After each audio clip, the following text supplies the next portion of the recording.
else could it be but me, your man, Louie T? Welcome to the Skill Game, brought to you by Sleeper. Going to get to the Sleeper app here in a bit, but before we do that, we're going to talk about a massive NFC showdown on Sunday Night Football as the Detroit Lions at 6-3 head to the 7-2 Philadelphia Eagles in a big-time showdown of two of the best teams that the NFC has to offer. These were the two best teams in the conference a year ago. We thought it was going to be the NFC Championship game.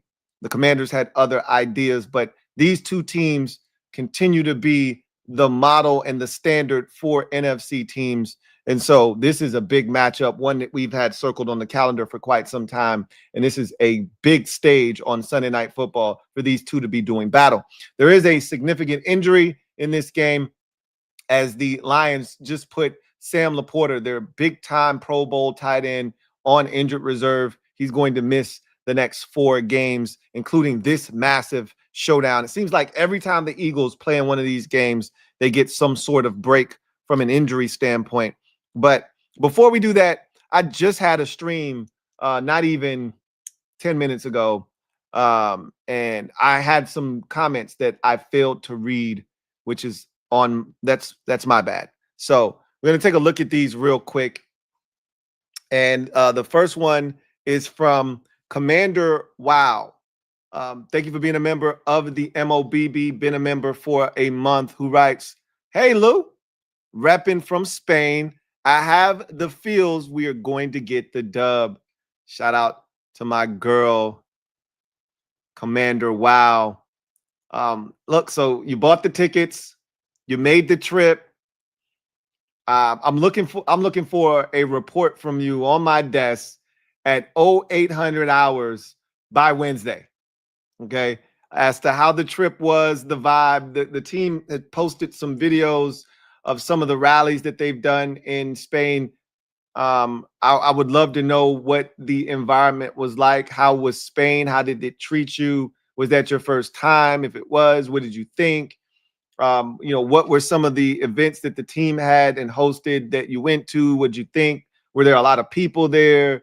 Everything. I want a full briefing. I want to be brought up to speed on what the actual experience was like. I want the full experience from anyone that went to this event next week. We got an entire week of nothing. It's a bye week, so I need a total debriefing of people who went to Spain. I would love to hear about your experience. And I hope you get treated to a great game. You notice I didn't say a win because I don't really care at this point what happens, win or lose. I'm just looking to make sure no one gets hurt. That's really pretty much it. Just watching to be entertained at this point. But if a win is what you seek, by all means, please cheer until your heart is content, and hopefully you get what you asked for, right? All I want is the safe return of our players back home on American soil and no more injuries, right? So shout out to Commander Wow. Loser, thank you for the super chat. Greatly appreciate you. Loser, thank you for being a member of the MOBB, writes, we are winning, unfortunately, hoping we lose, though. A lot of people seem to think we're going to win this game. I understand why. It's easy for me to be like, I don't understand why people think we're going to win. I've already given you the reasons why they could win this game. The Dolphins are just as bad as the Commanders are. Their record reflects that. Again, they've been playing better football here of late. Have the Dolphins, winners of 2 out of their last 3. The Commanders have not won in over a month. 5 losers of 5 straight, and it hasn't been even remotely close, these games that the Commanders have lost over the last month in particular. So I understand why people like myself and others who are at this point very cynical when it comes to this team don't think we're going to win. But I can understand why people who still, either are high off of hopium or, you're just being logical and you're saying the Dolphins aren't that good, we can beat them. Touche. Either way, I don't think we're going to win this game. I did not pick us to win this game, but I wouldn't be shocked if we did win this game. So we'll see what happens. I don't think Dan Quinn's influence on this defense is going to change anything. Marcus in this offense is still compromised. I just don't see it being enough. But again, you force some turnovers, you take advantage of said turnovers, or you get some fourth down stops if they decide to go for it. They miss a kick on, field goal, this, that. Like, you get some things to go your way, which it's not out of the realm of possibility when you're playing a 3-7 team. Anything, and I mean anything, could happen. So, yeah, we'll see what happens. I don't think we're going to win. And you're hoping for a loss. It's probably going to happen, bro. Probably going to happen, loser. But I digress. Anyway, let's talk about Sunday night game. What's very interesting here is that you've got two teams that have been, really good over the last 3 seasons now, 2.5 years in particular. Eagles even dating back a little bit further. But the Lions were in the NFC Championship game 2 years ago. Eagles went to the Super Bowl 1 last year, as we know. Lions had the best record in football last year, didn't make it to the NFC Championship game, however. This year, the two teams have two of the better records in the conference. Seattle, the Rams, the Eagles are all tied for the best record in the NFC at 7-2. And then you have teams like San Francisco and this Lions ball club hovering around the top of the leaderboard in the NFC at 6-3. And so this is an interesting matchup between two teams that have vastly different and very contrasting styles. With Detroit, it's all about their offense and their ability to run it up on the scoreboard, could score at moments' notice, explosiveness, dynamic ability. They can hurt you in so many ways. That loss of Sam Laporta is huge because he was the guy that kind of balanced the passing game. Out wide, you got Jamison Williams as a guy that can stretch the football field vertically. Inside, Amon-Ra St. Brown is a tactician and a slot machine. And then you had Sam Laporta, doing just about everything else. And then you have Jahmyr Gibbs, as a threat out of the backfield to catch it, but more importantly, a dynamic weapon on the ground, along with his tag team partner in crime, David Montgomery. They form the duo Sonic and Knuckles. This offense is spearheaded by Jared Goff and his ability to take care of the football, distribute it, get guys in positions to run after, catch, et cetera, et cetera. And so this is a dynamic offense. And then you look at the Eagles, and it's quite the opposite. It's a lackluster offense.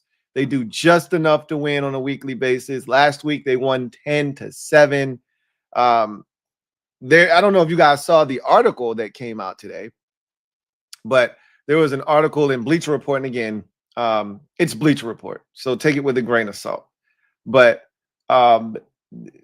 basically, that article hinted at some frustrations among offensive personnel for the Eagles with Jalen Hurts' hesitancy to let the football go. His hesitation is hurting this offense. A lot of people are blaming Kevin Patullo for the struggles of this offense. And I'm not telling you that he's blameless in all of this, but Hurts is definitely a quarterback that can bottleneck in offense. And while he is a guy that has really starred in the role that he has been put in Philadelphia, make no mistake about it, there are limitations to his game.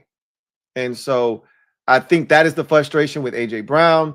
He reportedly had a meeting this week with owner Jeffrey Lurie that was set up by Big Dom, the security guard. They got a lot of shit going on in Philadelphia. For a 7-2 team, there's a lot of dysfunction, but they seem to operate really well in this sort of dysfunction, right? I don't know if many teams could operate the way that they do. Last year was the whole AJ and Jalen don't get along, and that came from one of their own teammates, basically, in Brandon Graham, And, so that caused a whole firestorm that was unnecessary. You had the A.J. Brown book thing on the sidelines. If it's not one thing, it's another with this Eagles team. But they always seem to come out on the other side stronger because of the adverse situations. And this feels like another one of those situations that they'll get over, they'll get through, and it'll make them a better football team because it'll create. And that might be why this stuff gets out to the media, because what it effectively does, I don't think that this is an accident. This came out on the heels of A.J. Brown being frustrated. I think you're going to see a concerted effort to get A.J. Brown the football in this game coming up on Sunday night. I think they're going to go out of their way to get him the football. We've seen this before where A.J., is disgruntled, frustrated, and then next week he has 7 catches for 122 yards and 2 touchdowns. Like, we've seen this before. So I don't think it's a coincidence that story came out on the heels of the frustration of A.J. Brown, the meeting that was reportedly had between he and owner Jeffrey Lurie, and all that's kind of circulating and swirling around this team. Because when you have an article like that comes out, it creates and fosters a us against the world mentality. They want to break us apart. They want to split us from inside. They want us to split at the seams. They want us to, self-destruct. But we can't let the outside noise impact us. And that's how you rally. I wouldn't be shocked if that was leaked to the media from someone within that building for this exact purpose, to have people look at the Eagles. Look at the Eagles. They're going to disintegrate, right? They're going to combust. And then their head coach uses that as a rallying cry. They're trying to split us up. They want us. Because they can't beat us. They want us to beat ourselves. But we can't let them do that. We got to stick together. It's us against the world. And you use that as a rallying cry. I could easily see that being the motivational tactic that's being used here, whatever the case may be. I said this before their game against Green Bay on Monday night, that I thought Philadelphia would win this game in week number 11 versus Detroit, because I don't respect the Lions defense. For as good as their offense is, I don't think Detroit's defense is very good. They struggled against Minnesota 2 weeks ago in a loss. They struggled last week against a very lackluster Washington Commanders offense last week defensively. And I think the Eagles can get back on track against this Detroit Lions patchwork defensive unit. Meanwhile, I think Philadelphia's defense is good enough to slow down Detroit's high-octane offensive attack. And losing Sam Laporta is going to help Philadelphia do that. It's one less weapon you have to account for and worry about. And I think the Eagles are going to be able to generate a little bit of pressure on Jared Goff. We know Goff does not do well with pressure, especially the interior kind. I could see them forcing him into a mistake or two in this game, bottling him up, making him uncomfortable. If they hit him early in this game, then you'll get happy feet Jared Goff. And once you get that, you got him.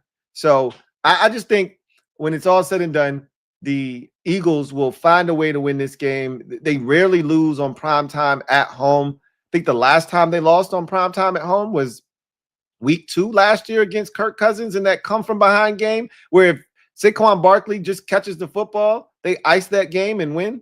So this is a tough team to beat in Philadelphia, let alone in Philadelphia on primetime. I just don't see the Detroit Lions getting out. I will say this: if Detroit can run the football, and I think you can run against this Philadelphia Eagles defense, if they can consistently run the football and then hit that play action fake, there'll be some opportunities. This is not a great Eagles defense by no means, but it is a good Eagles defense, good enough to slow down this Lions offensive attack if the run game isn't hitting in this game like it needs to. If this run game for Detroit is clicking and they've got both of their backs giving it to this Eagles defensive front, that changes everything, and the Detroit Lions could easily win this game. But I think the Eagles are going to do enough slowing down the run game, but more importantly, getting to Jared Goff, really frustrating and flustering him. That's going to slow down that offense. That's going to allow their offense to do enough. And I see the Eagles winning this game, something like 27-23, something along that line, where we see their offense kind of come to life in this game. A.J. Brown gets going, and puts to rest a lot of that discussion. So with that said, let's get to the skill game brought to you by Sleeper. We'll get to those picks for this game. Then we'll come back and get to the comment section if there are any comments that need to be addressed. The skill game brought to you by Sleeper. All right. So Sleeper is a fantasy sports and real money gaming app that focuses on bringing people together through sports and gaming. If you are not a member of the Sleeper family, here's an opportunity for you to become one. There's a link in the description of this video. Click that link. It'll take you to where you can download the app. There, you first want to make sure that Sleeper is available in your area. It's available in over 30 states in the U.S. Once you've already verified that and you verify you are who you say you are, they're going to give you $20 free. No strings attached. You don't have to spend this amount to get this amount. $20 free to use on the app. I would also advise you to go ahead and use my promo code on top of the $20 that they're going to give you, LTN. Promo code LTN to get you 100% match on your first deposit up to $100. That's right. A dollar for dollar match. You put in 100. I would advise you to put in 100 so you can maximize this opportunity. It only comes once. Maximize it. Get that $100. In addition to the 100 that you put in, $220 when you factor in the $20 they're going to give you for just becoming a member of the Sleeper family. You can do some real damage with that $220 as we're about to take a look at this app. So let's take a look at the Sunday night contest. Eagles and Lions. So right off the bat, we get the hot picks, and Jahmyr Gibbs is scoring a touchdown. Gibbs scores a touchdown basically every week. Feels like we know he doesn't score, but it's no different than Christian McCaffrey, Devin Achane, Bijan Robinson. There are just certain backs in the league, Josh Jacobs, that Jonathan Taylor in Indy. There's just certain backs where you just go, he's going to score, right? He's going to score a touchdown. So he's one of those guys that I feel really confident in scoring a touchdown. I almost, because you know he's going to score and because they know that he's going to score more likely than not, the number on the multiplier isn't great. With those type backs, I always try to guess sometimes if I'm a little bit more confident, hey, he's going to run it in. You get way more multiplier for declaring what it is with these backs that can both catch it and rush it out of the backfield. So with this particular game, I don't know if he's going to catch it or run it. So in order to alleviate that, I'm just going to leave it as the anytime touchdown. But just for the sake of saying, let's just see what the rush touchdown looked like. The rush touchdown, see 2.11 on the rush touchdown. So if he actually runs it in, it's a much more profitable scenario. But I'm not going to limit myself to him rushing it in because he could easily catch the football and score, which is what they love to go to in those third and fourth down critical situations inside the 10-yard line when they go for it. So I'm going to just leave him there. Could both of them score? Him and his teammate in the backfield, David Montgomery? If he scores, it's going to be a rushing touchdown. It's not going to be a receiving touchdown. That's something to consider. Let's go back to the hot picks, So they're giving away an A.J. Brown, just like they did on Monday night, and I stayed away from it, and I'm glad that I did. They're giving away an A.J. Brown booster for receiving yards. He's going to hit it this time. So I'm going to take that booster that they're giving out, because they're going to go out of their way to get A.J. Brown the ball in this game. Amon-Ra St. Brown, he could easily score. I'm gonna come back to Amon-Ra, but it's not gonna be in a scoring capacity. I think we're gonna look at his yards and we're gonna look at his receptions in this game. Jalen Hurts, 205 passing yards. This feels like a game in which he exceeds that, right? This is not a good Lions defense, as I just mentioned. So I think he's gonna be able to do that. So I'm gonna take him on the yards. As a matter of fact, let's take a look at Jalen Hurts and see if it's better to just go with nope. the passing touchdowns are basically the same in terms of the multiplier. So we'll just take the yards. I think the yards are more feasible in this particular game against this Lions defense that I do not respect. So I'll take Hurts for the 2 touchdowns, or excuse me, the 206 yards passing, basically. Devontae Smith is a guy that I easily could see him getting over the 57-yard mark. But with how this offense is gone, usually it's one or the other. You're not going to get both of these guys to go off.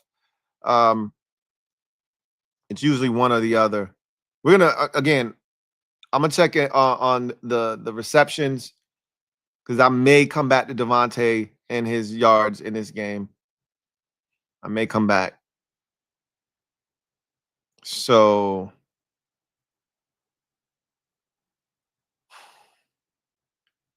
Aiden Hutchinson sack, not worth it. Matter of fact, he's not getting a sack. So we're going to go less on Aiden Hutchinson. I just don't see him getting to the quarterback in this game. And then let's go to receptions. You know, I love to live in that space. J-Mo had a big week last week. He is not going to have a big week this week. Devontae,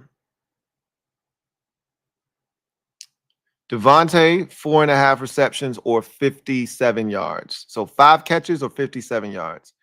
I think I like the yards more than if I'm going to do one or the other. I don't necessarily have to touch Devontae. I've already gone AJ, so I don't feel like I have to double up. If anybody, I would touch from a reception standpoint, be Dallas Goedert, but 5 is a little bit too steep for me.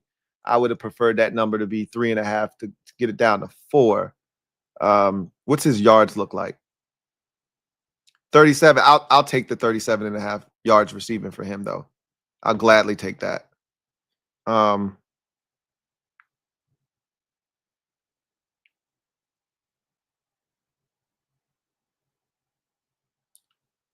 Saquon Barkley. Does he catch it out of the backfield 3 times? Why not? Right? I don't see how he doesn't. What's Jahmyr Gibbs's 3.5? Yeah, I'm good on that. Saquon catching it 3 times though. That feels real. We're gonna hold off on that. Saquon anytime. What does that look like? Okay, I'll take a Saquon anytime. That feels like it's going down in this game, unless of course Jalen Hurts steals it on a tush push, right? And that's a real thing too. That could easily happen in this game. I'm gonna take Saquon to touch pay dirt in this game. All right.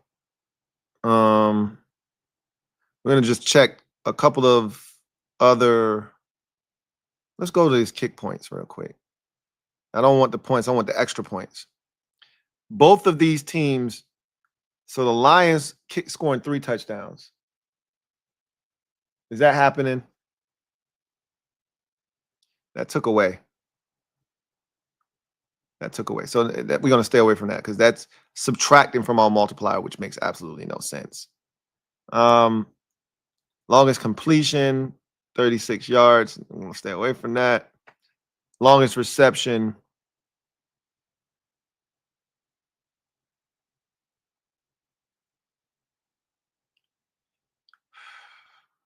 All right. Nothing there that I liked. And then longest rush.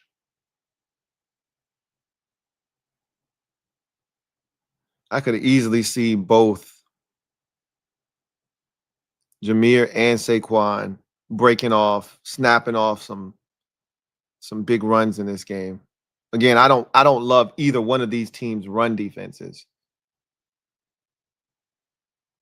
I got both of them snapping off 17-yard runs. That'll complete the ticket. So no sack for Aiden Hutchinson. A Jahmyr Gibbs anytime touchdown. A Jahmyr Gibbs, I don't know if they're going to let me pair these together, but Jahmyr Gibbs longest rush of 17 yards. A Barkley anytime touchdown with a Barkley 17-yard rush. Dallas Goedert 38 yards receiving. A.J. Brown multiplier boost. He's going to have 64 yards receiving in this game or more. And then Hurts is going to eclipse 206 yards passing. And let's see if they allow this to go down, because I did this with the Commanders game just a few minutes ago, and I wasn't able to allow that to go through. But this feels like what I envision in my mind how this game is going to go. I envision the Eagles offensively looking a lot better against the Lions defense that I don't respect. And I expect AJ to get off. I expect Goddard to be solid. I expect Saquon to touch pay dirt. I expect Gibbs to touch pay dirt. And I expect the Eagles to win this game. And I expect Aiden Hutchinson not to sniff Jalen Hurts in this game, not a single time. Let's see if they let this one go through. And they did. Perfect. Have a chance to win $405. There's the bet, as you can see in front of you. Barkley, anytime touchdown. Barkley, 17-yard run. Goddard, 38 yards receiving. Brown, 64 yards receiving on a multiplier boost. Hurts, 206 yards passing. Aiden Hutchinson, no sack. Gibbs, 16.5-yard rush. So 17-yard rush. Gibbs, a touchdown at some point in the game. So that feels good. Yeah, I get you, DT. The Saquon touchdown, he's got to score from like 8-9 yards out, because if they get close enough, they're going to give it to Jalen Hurts on the tush push. I'm aware. I just think he's going to score at some point in this game. I just got a hunch, an inkling, if you will. He's going to score in this game. If he doesn't, there goes that ticket, right? I still have time. I could take him off of the ticket. I could take him off of the ticket. I don't think I want to, though. I think he's going to score. I think he's going to score. But to your point, hasn't touched pay dirt a ton this season. So anyway, you got me nervous now thinking about it. You got me nervous. But if you don't stand for something, you'll fall for anything. I'm just going to leave it the way it is. So that is that. Shout out to Sleeper for sponsoring this stream. If you haven't already done so, what are you waiting on? Download the Sleeper app. Use my promo code LTN to get you 100% deposit, 100% match on your first deposit up to $100. Trust me, you won't be sorry. That, my friends, is the skill game. The skill game, brought to you by Sleeper. So that's going to do it for me, your man Louie T, here on the skill game, brought to you by Sleeper. Got the Eagles winning this game, and I just put together a pretty significant ticket that I think has a chance to hit. As our guy DT just said, Saquon hasn't been scoring touchdowns this year. I'm well aware. I know that if they get close enough, it's going to be a Hurts tush push. Maybe they'll fake the tush push and do the little toss to Saquon, and he'll get in that way. I don't know. But I've just somehow, some way, he's going to touch pay dirt in this game. So give me Saquon scoring and give me the Eagles winning this football game. But a lot of turmoil in Philadelphia right now. They're going to put a lot of that to rest with this win on Sunday Night Football and improve to 8-2 on the season. So with that said, that's going to do it for me, your man Louie T, here on the Skill Game, brought to you by Sleeper. Enjoy the rest of your weekend, and I will see you tomorrow, where we'll look at this ticket, break down that game once that game has met its conclusion, and we'll talk about the ramifications of the outcome of that game. What happens if Detroit drops to 6-4 in the season? What happens if Philadelphia moves to 8-2? Or what happens if both of these teams leave the game at 7-3? What are the ramifications? We'll talk about all those things and more tomorrow on Overtime. I'll see you then. You guys enjoy the day of football. Peace.